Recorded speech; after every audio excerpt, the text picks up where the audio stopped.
inside you. And it twists and turns. You can't face it. You know that it doesn't exist. But you can't help it. It's the darkest and deadliest force out there.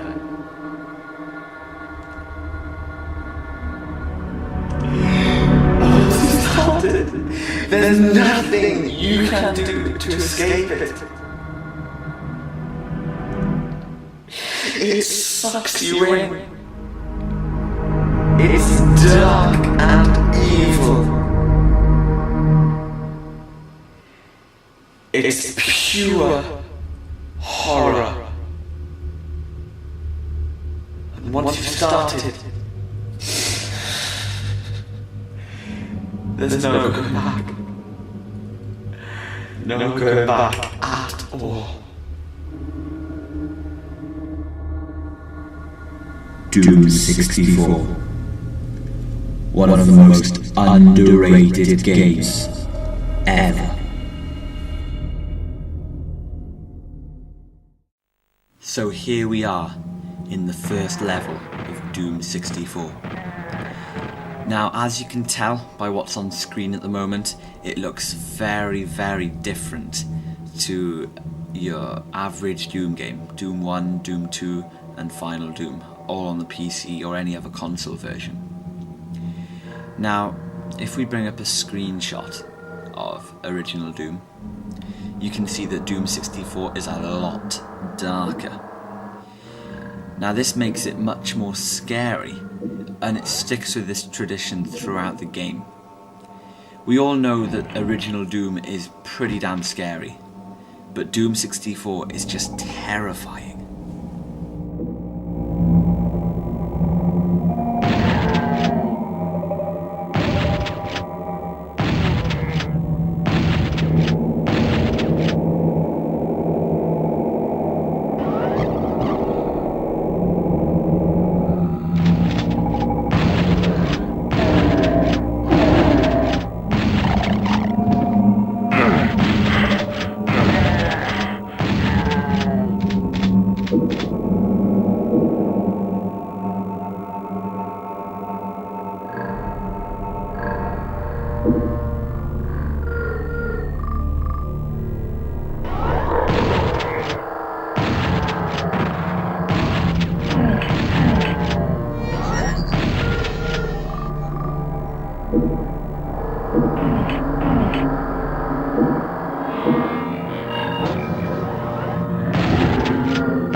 Now I'd like to first say that I am a huge Doom fan.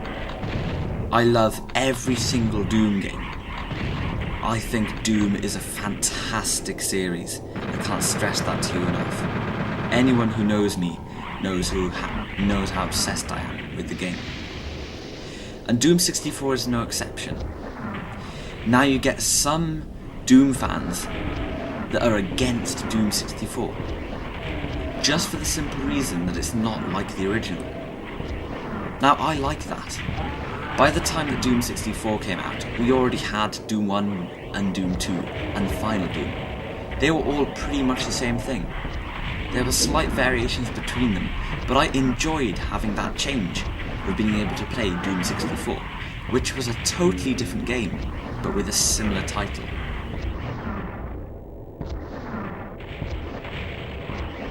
So I think Doom 64 is absolutely amazing.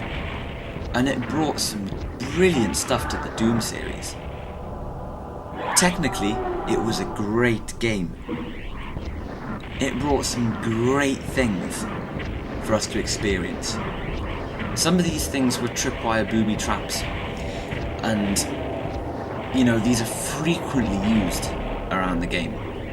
You walk in a certain place and it releases enemies, or it releases darts, or, you know, homing fireballs. Anything that would come and attack you and make your life an absolute misery.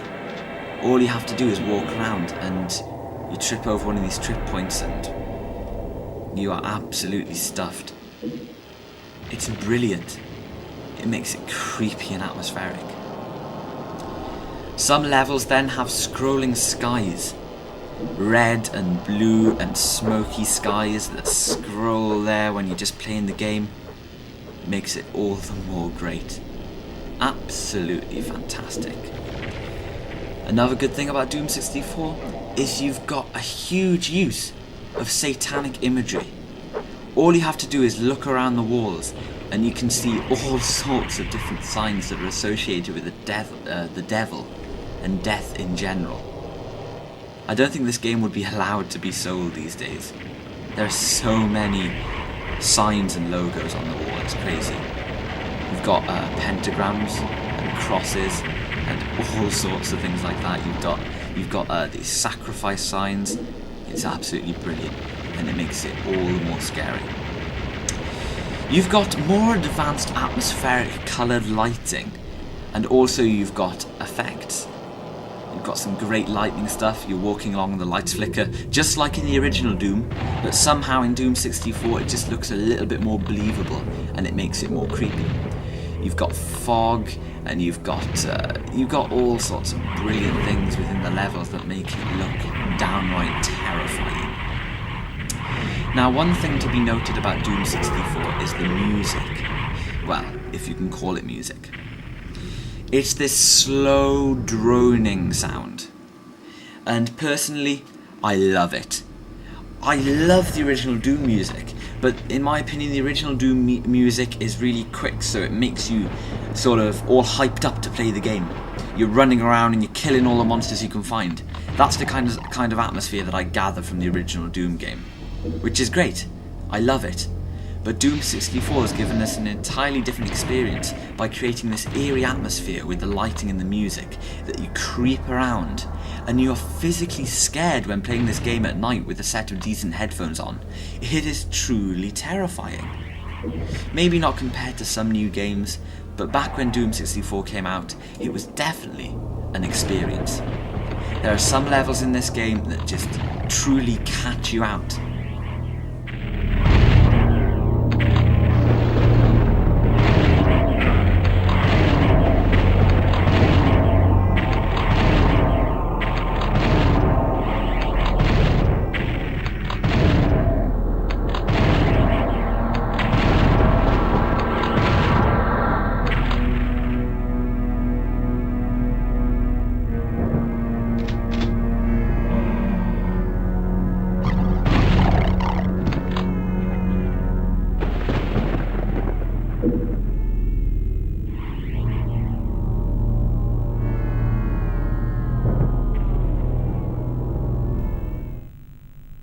One thing that was great about the original Doom was the weapons.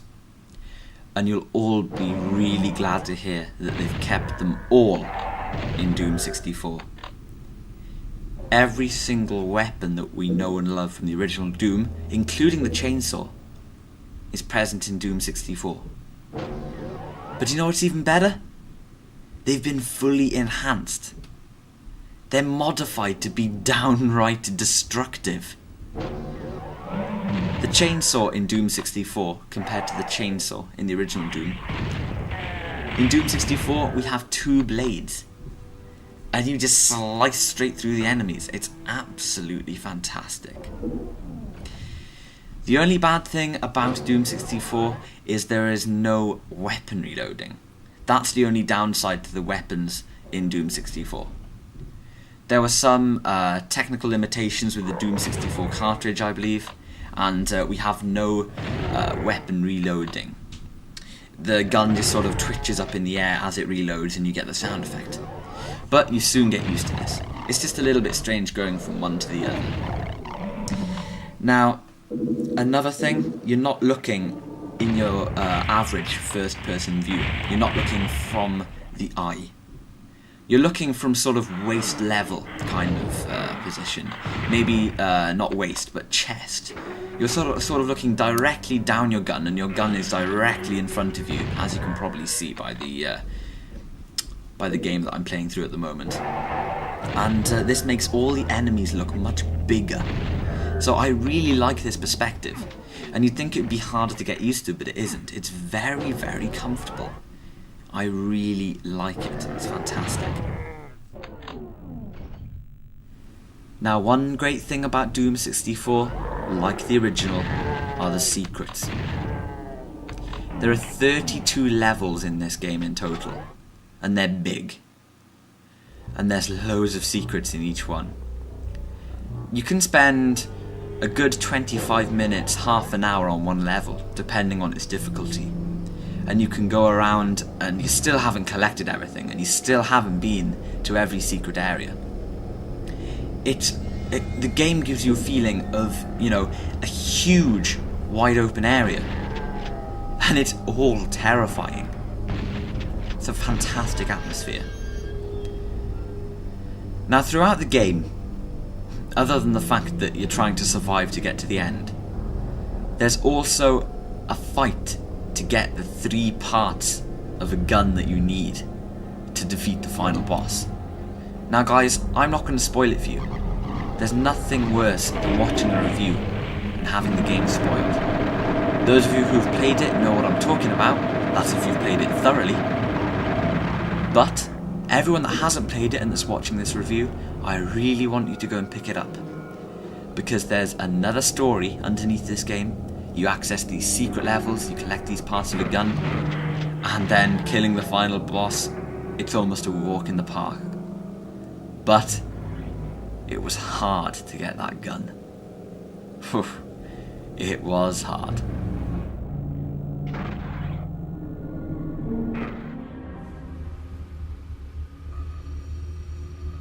So there you have it. Doom 64.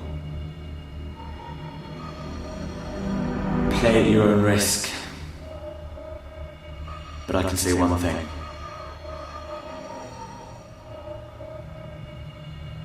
It's a great game. Happy Halloween, everyone. And thanks for watching.